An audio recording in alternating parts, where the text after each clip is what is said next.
Nîmes, ce nom évoque tout de suite le soleil du sud, n'est-ce pas? Les arènes, la garrigue. Mais si on vous disait que cette ville, c'est bien plus qu'une simple carte postale? Derrière cette image se cache une histoire incroyablement riche, une identité complexe, faite de pierres romaines, oui, mais aussi de conflits violents et, chose assez folle, du tissu le plus célèbre au monde. Le Nîmois est à demi romain. Cette phrase, c'est celle d'un poète local, Jean Reboul, et franchement, il a tapé dans le mille. Ce n'est pas juste une jolie formule, c'est l'ADN même de la ville, une vérité gravée dans la pierre. Alors commençons par là, par cette première couche, la plus visible, de l'identité nîmoise. On ne peut pas parler de Nîmes sans commencer par son surnom le plus connu, la Rome française. Et il n'est pas du tout volé, croyez-moi. La ville est un véritable musée à ciel ouvert, avec des monuments romains parmi les mieux conservés qui soient. Un héritage direct de l'empereur Auguste. Il suffit de se balader pour s'en rendre compte. On a, bien sûr, les fameuses arènes, un amphithéâtre quasi intact du 1er siècle qui pouvait accueillir près de 25 000 spectateurs, imaginez. On a la Maison Carrée, ce temple d'une conservation exceptionnelle, tout simplement sublime.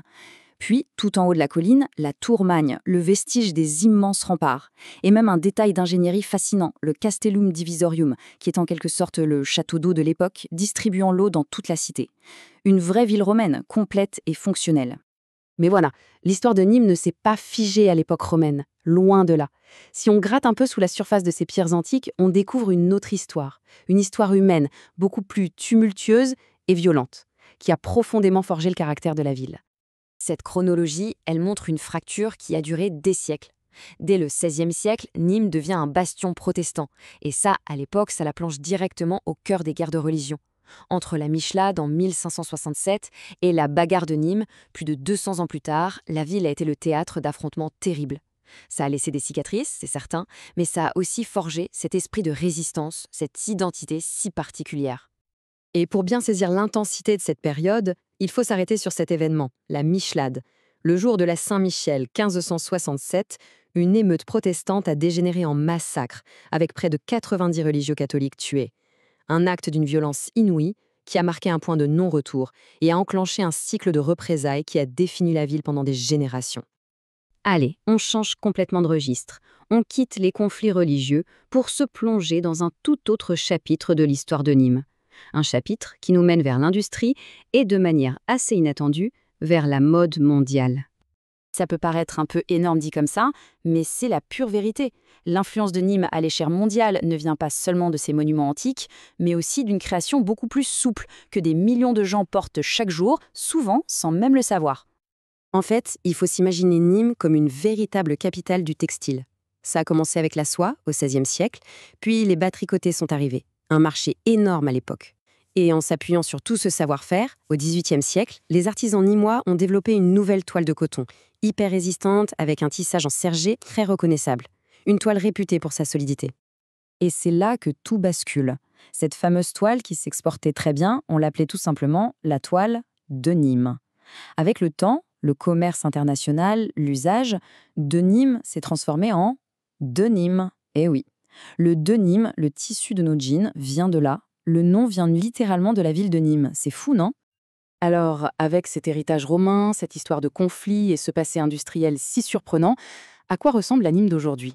Eh bien, c'est une ville bien vivante, où toutes ces couches du passé coexistent et façonnent le présent. Et pour sentir le pouls de la Nîmes moderne, rien de tel que ces férias, celles de Pentecôte et des vendanges, c'est plus d'1 million de personnes qui déferlent dans la ville.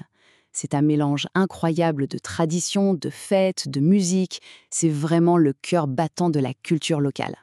Mais Nîmes, comme beaucoup de grandes villes, a aussi ses contrastes. D'un côté, on a un centre historique sublime, des quartiers très chics, et de l'autre, des quartiers d'habitat social construits après-guerre qui connaissent de vraies difficultés, avec un chômage très important.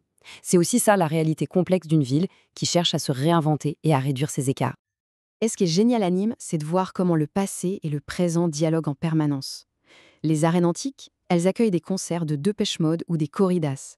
Juste en face du temple romain, on trouve le Carré d'Art, un chef-d'œuvre d'architecture contemporaine. La ville ne se contente pas de conserver son passé, elle le fait vivre, elle joue avec. Alors, au final, que retenir de Nîmes? Eh bien, l'idée principale, c'est que c'est une ville qu'on ne peut pas résumer à une seule image. C'est une superposition de couches, une mosaïque d'histoires différentes. Nîmes est romaine par ses pierres, protestante et rebelle dans son âme, industrielle par son héritage textile et profondément méditerranéenne dans sa joie de vivre. L'histoire ici, elle n'est pas enfermée, elle se lit sur les murs, elle se ressent dans l'ambiance des férias et elle se porte, littéralement, à travers le monde. Et donc la question qui reste posée, c'est celle-ci.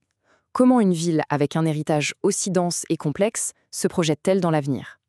Comment Nîmes va-t-elle continuer à tisser tous les fils de son passé pour écrire son prochain chapitre? C'est tout le défi et aussi toute la promesse de cette ville fascinante.